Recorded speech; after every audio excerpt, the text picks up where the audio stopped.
Shalom Havraim, James Trim here. Today I want to talk to you about Matthew chapter 16 and the keys that Kepha was holding, being given, and what the real significance of that actually was. We'll get into that in just a minute, but I need to remind everybody to please donate to support this work. You can do that by clicking on the donate link in the video description or by sending donations by PayPal to donations@wnae.org. By clicking on the link, you can donate by PayPal to Zelle or GoFundMe. Our rent is due in 3 days and we don't have it.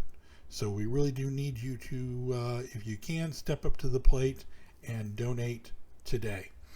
All right, I want to remind everybody to like the video, subscribe to our channel, click the notification bell to get notified when new videos come out. Let us know what you think in the comments, participate in the discussions in the comments section, and share this video with your friends on social media and in email, etc. Okay, in the most recent video, our last video, we talked about the time when Yeshua established the Nazarene Sanhedrin. And one of the passages we talked about in that last video was Matthew chapter 16, verses 15 through 19. And when I got to the reference to the keys, I told you that there was more that I could deal with in that video, that we'd do a separate video in the near future just dealing with the keys. So Matthew 16 verses 15 through 19 reads, and I'm reading here from my translation of the Deutele Hebrew manuscript of Matthew. And Yeshua said to them, "And you, who say you that I am?" And answered Shimon Kepha, saying, "You are the Messiah, the Son of the living Elohim." And Yeshua said to him, "Happy are you, Shimon ben Yonah, for this was not revealed to you of flesh and blood, but to you when it was revealed to you by the Father which is in heaven. And I tell you that you are Kepha, and upon this rock I will build my assembly." And we discovered in our last study, in our last video, that assembly isn't the church or all believers in general, but we demonstrated from Matthew 16 and 18 and other passages that it was a court. It was the Torah court that's referred to in the book of Deuteronomy repeatedly. I will build my assembly, and the gates of Tachti, that's the lowest parts of Sheol, the lowest parts of hell, if you will. The gates of Tachti will not prevail against you. And to you will I give the keys of the kingdom of heaven. And whatever you shall bind on earth shall be bound in heaven, and whatever you shall loose on earth will be loosed in heaven. And we discovered that is an idiom in Hebrew referring to the binding and loosing, referring to prohibiting and permitting activities. Go back and watch that video. Very important stuff that's kind of foundational. But this is the authority of the court that's described in the book of Deuteronomy that has the power to make these rulings. And Deuteronomy 17 verses 8 through 12, and which in verse 11 is called, those rulings are called Torah. Okay? All right. But today I want to talk about the keys, and these keys are associated with this revelation that Yeshua is the Messiah, the Son of the living Elohim in verse 16. Verse 19, this is associated with the keys of the kingdom of heaven, it's called. Now, what's the difference between the kingdom of heaven and the kingdom of God? The kingdom of Elohim? None. In fact, if you look at the Synoptic Gospels, there's some, you compare like events in the Synoptic Gospels. Sometimes they'll have Yeshua say kingdom of heaven, sometimes kingdom of Elohim. Heaven was used in the Second Temple era sometimes as a euphemism for Elohim, so that you didn't say the word Elohim too often. And so some of the gospel writers used that euphemism when in fact Yeshua probably just said kingdom of Elohim. These are also the keys of the house of David, referenced in Isaiah chapter 22, verse 22, i.e. this authority to make halakha, and in Revelation chapter 3, verses 7 through 8, which actually quotes Isaiah 22, verse 22, which says in Revelation 3, 7 through 8 that Messiah holds those keys, and here he's giving them to Kepha for the purpose of establishing a Nazarene Sanhedrin, and we discussed that, like I said, in the last video. But this raises the question of how Yeshua had authority to, well, certainly as the Messiah he had authority, but the authority of giving the keys to Kepha as opposed to who had the keys before that, and how did they, if you will, forfeit the keys. So if we look at Matthew 23 verse 13, actually let's look at Luke chapter 11 verse 52.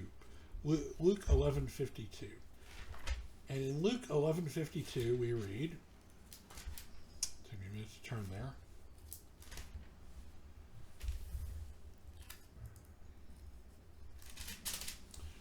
Luke 11:52, woe unto you lawyers, for you have taken away the key of knowledge.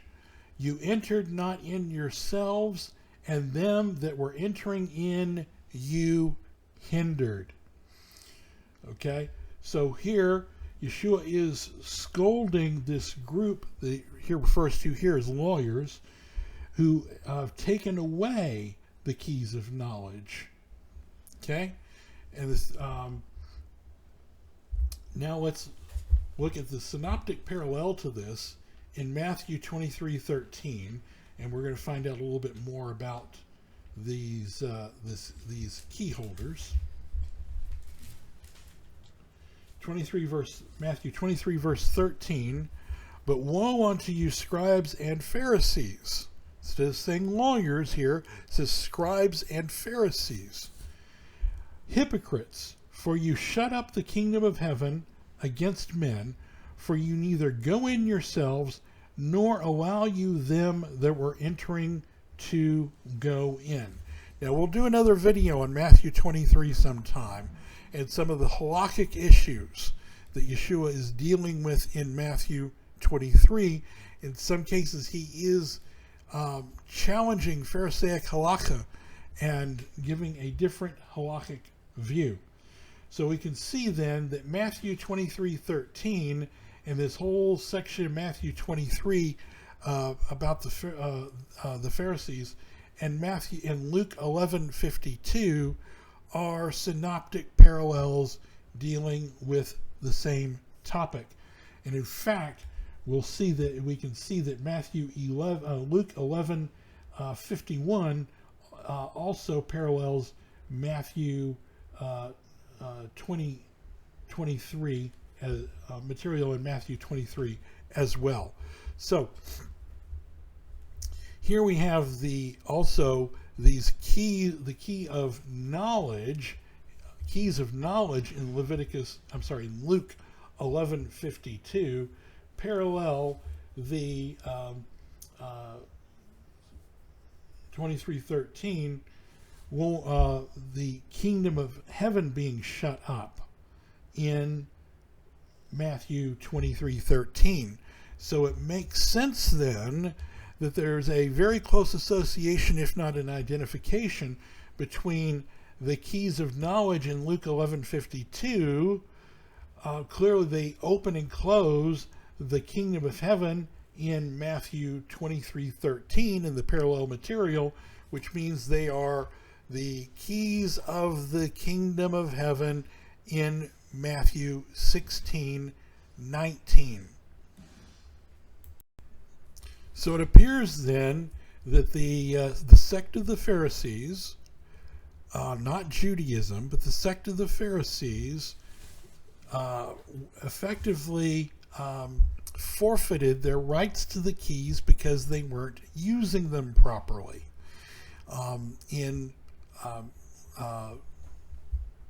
Matthew 23:13 and Luke 11:52, and then you can look at Matthew 23 as a whole on that as well. So then in Matthew 16:15 through 19, Yeshua had given these same keys to Kepha and his emissaries when he established a Nazarene Sanhedrin. And this is why, from a Nazarene perspective, we have a perfect gap that actually fits quite well, in that we would say that we would accept the rulings of the Torah courts up to the time of Hillel, when Hillel was Nasi of the court. Yeshua was, of course, a teacher of the school of Hillel, and Yeshua's teachings were generally in line with Hillel. There are very few instances where Yeshua's teaching conflicts with that of the school of Hillel.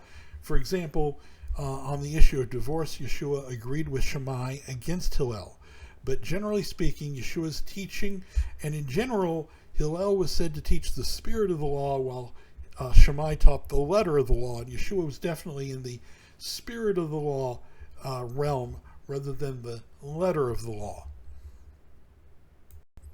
So Hillel was succeeded as Nasi of the Sanhedrin by Shimon, his son Shimon. This Shimon we see in Luke blessing Yeshua. We know very little about him. He was only leader of the Sanhedrin from about 10 CE to about 20 CE. And then he was succeeded by Gamaliel. Now, Gamaliel had a rather moderate view towards the Nazarenes, but it's at this point that creates a nice, convenient gap for us, because while he was Nasi for 10 years, approximately, between around 10 CE and around 20 CE, we don't have any rulings of his court during that time. So it creates a nice buffer zone before we get to the point that Yeshua took the keys from the Pharisees and gave them to the Nazarenes, gave them to Nazarene Judaism, the Messiah establishing his own Nazarene Sanhedrin in Matthew 16:15 through 19. And he did this because the Pharisees had something that's called in Leviticus 11:52 the keys of knowledge. These keys of knowledge in Matthew 23:13 apparently are keys to the kingdom, okay? And that is why they're called the keys of the kingdom in Matthew 16:15 through 19. And of course, this is the same thing as the keys to the house of David in Isaiah 22:22 and Revelation 3:7 through 8. So what is this key of knowledge that unlocks the kingdom of heaven? Well, clearly in Matthew 16:15 through 19, it's associated with this information, this revelation that Kepha received, that Yeshua was the Messiah, the Son of the living Elohim, in Matthew 16:16. But now let's look at the Zohar, and the Zohar says something very interesting to say about this in the introduction to the Zohar. In Volume 1, the Zohar is in 3 volumes, Volume 1, 3b. It says, Bereshit, it's talking about the first word in the Torah, Bereshit. It says, Bereshit, in the beginning. Rabbi Yudea said, what is Bereshit. What does it mean? What is Bereshit? And his answer is with wisdom. Be, instead of in the beginning, Reshit is wisdom. He's saying in wisdom or by wisdom. Okay? That follows with a tradition that we see in the Targum Yerushalayimi in Genesis 1:1, which says, with wisdom, God created. Okay? This is the wisdom. Reading again, picking back up with the Zohar. This is the wisdom on which the world stands, through which one enters hidden, high mysteries. Here were engraved 6 vast supernal dimensions from which everything emerges, from which issued 6 springs and streams flowing into the immense ocean. This is Bereshit, created 6, created from here. Who created them? The unmentioned, the hidden unknown. So here, in this portion of Zohar, Rabbi Yudi is giving a sod-level interpretation of the word Bereshit, the opening word in the book of Genesis, Bereshit, and he's interpreting it as bara sheet, 2 words. Bara meaning created, and sheet meaning 6 in Hebrew. So he's saying in the beginning could also be understood as created 6, and referring to the 6 dimensions of space. That is the 3 dimensions that we call space in 6 opposing directions, like a cube. If you can imagine the 6 faces of the cube representing 6 dimensions, 6 directions that are all 90 degrees from one another. Okay. There's a lot about these 6 dimensions of space going out in 3 directions, and with time as being an additional dimension, and good and evil being another dimension, in a rabbinical text called the Sefer Yitzirah. The Zohar then continues. It says, Rabbi Hiya and Rabbi Yosei were walking on the way. As they reached the side of a certain field, Rabbi Hiya said to Rabbi Yosei, what you have said, Bereshit, another created 6, is certainly true, for there are 6 supernal days in the Torah, not more. The others are concealed, but the secrets of creation we have discovered this.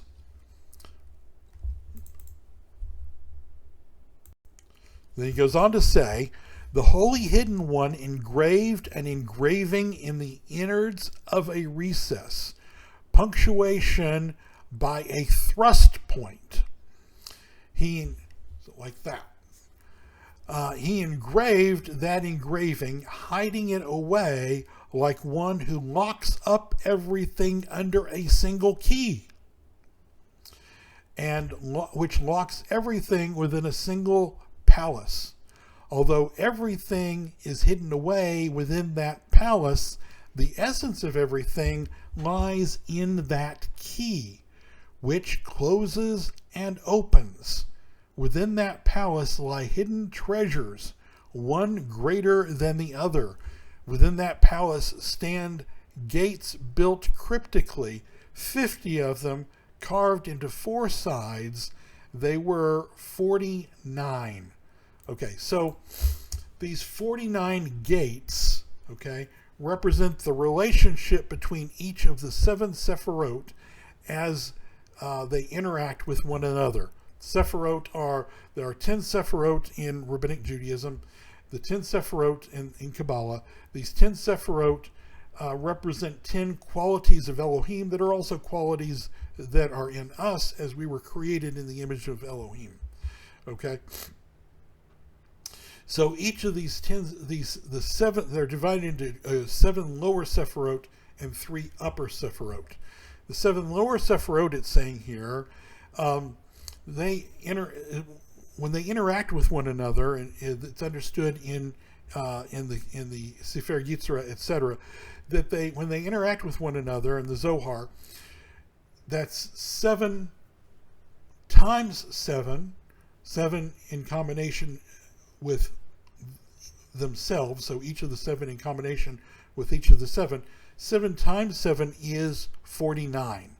So in the Siddur, in the prayer book, the rabbinic prayer book, during the counting of the Omer, that's the days between first fruits and Shavuot, there's 49 days that are counted off, and each of those, when it's counted off in the Siddur, during the counting of the Omer, is recited one combination of the Sephirot with the 7 Sephirot with the 7 Sephirot, counting off 49 possible combinations in the prayer book. The Zohar goes on to say, one gate has no side. No one knows whether it is above or below. It is shut. In these gates is one lock and one precise place for inserting the key, marked only by the impress of the key, known only to the key. Concerning this mystery, it is written, Bereshit bara Elohim. Those are the opening words of the Torah. In the beginning, created Elohim. In the beginning, God created. Is the key in closing all, closing and opening. 6 gates are contained in the key that closes and opens. Up to this point, I've been quoting the Zohar in English from the Pritzker edition, which is actually right here behind me, minus a volume over on my desk over there. That's an English translation of most of the Zohar. So I've been quoting from the Pritzker edition, but here there is so much to learn from studying the Zohar in the original Aramaic. So as I continue, I'm now going to quote the Aramaic, or actually my own translation from the Aramaic, as a literal translation of the actual Aramaic. So the Zohar continues here. It says, and 6 gates are contained in that key that closes and opens. When it closes those gates, enclosing them within itself, then indeed Bereshit is a revealed word combined with a concealed word. Then it says bara, Beit Resh Aleph, which could be the creation or the creator, but it could also be understood in Aramaic as the sun. And here I'm translating the sun. The sun is always concealed, closing, not opening. Okay? So, like I said, I translated bara, Beit Resh Aleph, as the sun. In ancient Aramaic, which is written without vowels, one could vocalize it as creator or to create, or, as I said, the sun. In his book, Studies in the Zohar, pages 146 through 152, the Jewish Israeli academic Yehuda Liebes argues that the meaning here is the sun. The Zohar several times refers to a figure known as the Son of Yah and as a divine son. I've spoken on this figure many times before. This is the same spelling, by the way, as the Aramaic word for son that's used in the Old Syriac and Peshitta Aramaic versions of the New Testament and the Gospels. So the 17th century Rabbi Shlomo Meir ben Moshe, who came to the conclusion that Yeshua was the Messiah. Part of his reasoning was he saw in the word Bereshit the phrase bar and ashit. I will appoint or set up or place a son or the son. Okay, the Zohar then continues. Rabbi Yossi said, certainly so. I have heard the holy lamp, which is a term the Zohar uses for Rabbi Shimon, who is the editor-redactor of the Zohar. I have heard the holy lamp say that the concealed word is the Son, is bara, closing and not opening. As long as it was shut by the word of the Son, the world could not be and not be established. Complete chaos would have prevailed, covering all that was. And when chaos prevailed, there would not have been a world, and it would not have been established. So this statement of the Zohar is definitely recalling the words of Yochanan in the first portion of Yochanan chapter 1. In the beginning was the Word, and he, the Word, was with Elohim, and he, the Word, was Elohim. This Word was in the beginning with Elohim. Everything came to be by him, and apart from him was not even one thing came to be. This is Yochanan chapter 1, verses 1 through 3. And then in verse 14 of Yochanan chapter 1, and the Word became a body, and it dwelt among us, and we say his glory as the glory, we saw his glory as the glory is only one from the Father, full of grace and truth. And then in verse 18, Elohim has any man seen him, never has any man seen him, an only one, a son from the bosom of the Father, has declared him to us.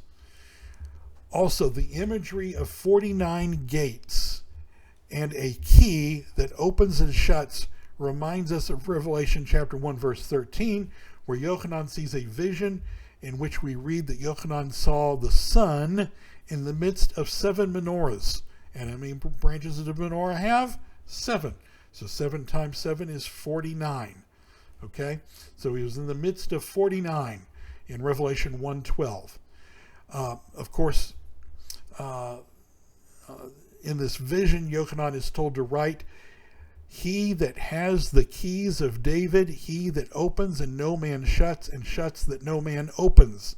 Revelation 3:7, which is citing Isaiah 22:22. This key also recalls the key that is mentioned in our Zohar passage. The commentators on the Zohar recognize this key as representing understanding, which unlocks a lock which represents wisdom. So you can imagine wisdom, understanding unlocks the wisdom, okay, like a key entering into a lock.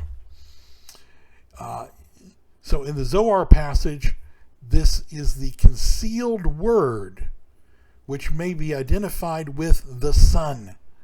And this recalls the words of Luke, preserved in the book of Luke, chapter 11, verse 52, reading now from the Aramaic version of Luke 11:52 in English. Oi to you scribes who have concealed the keys of knowledge, you yourselves have not entered, and they that are entering you have hindered. And we saw that that is a synoptic parallel to Matthew 23:13, where it's identified with opening, closing the kingdom of heaven. So this keys of knowledge. Now, you must understand, in Judaism and in Kabbalah and the Zohar, wisdom and understanding come together and harmonize to create da'at, knowledge. Okay? So this is what, in fact, the group known as Chabad is named after. Chachma, the first letters from Chachma, which means wisdom, Beinah, which means understanding, and Da'at, which means knowledge. So the keys of understanding that insert into wisdom could also be understood as the keys of knowledge, because they're unlocking knowledge. They're also unlocking the kingdom of heaven when we compare Luke 11:52 to Matthew 23:13. And we're seeing in the book of in the Zohar, that key, the keys of understanding, represents the concealed word and the revealed word. Concealed until the key reveals it. In other words, it's the concealed word is a key that unlocks the revealed word, according to the Zohar here. And the Son reveals the Son. And all of this fits with what we read in Matthew chapter 16, verse 16. Then answered Shimon Kepha, saying, "You are the Messiah, the Son of the living Elohim." That is the very key that the Zohar is describing. And Yeshua said to him, "Happy are you, Shimon ben Yonah, for this was not revealed to you by flesh and blood, but to you when it was revealed to you by my Father, which is in heaven." In other words, the concealed word is being revealed as the revealed word as the Son. And I tell you that you are Kepha, and upon this rock I will build my assembly. The rock is the key. It is this revelation that Yeshua is the Messiah, the Son of the living Elohim. And so it says, and I tell you that you are Kepha, and upon this rock, there's a wordplay there because the word Kepha means rock, I will build my assembly. The assembly isn't the church. The assembly is the Sanhedrin that Yeshua was establishing, that we discussed in our last video. I will build my assembly, and the gates of Takti will not prevail against you. And to you will I give the keys of the kingdom of heaven, which is what? It is the keys of knowledge in Luke 11:52 that unlock the kingdom of heaven, in Matthew 23:13, okay, that has the power to bind and loose. And that key of knowledge is the key of understanding, which the Zohar was addressing. And to you I will give the keys of the kingdom of heaven, and whatever you shall prohibit on earth shall be prohibited in heaven, or whatever you shall bind on earth shall be bound in heaven, and whatever you will permit on earth will be permitted in heaven, or whatever you loose on earth will be loosed in heaven. Bind and loose, as I said, are idiomatic expressions in Hebrew for this court's power to permit and prohibit activities. So the keys that are referred to in Luke 11:52 as the keys of understanding that open and shut, that are the same as the opening and shutting in Matthew 23:13,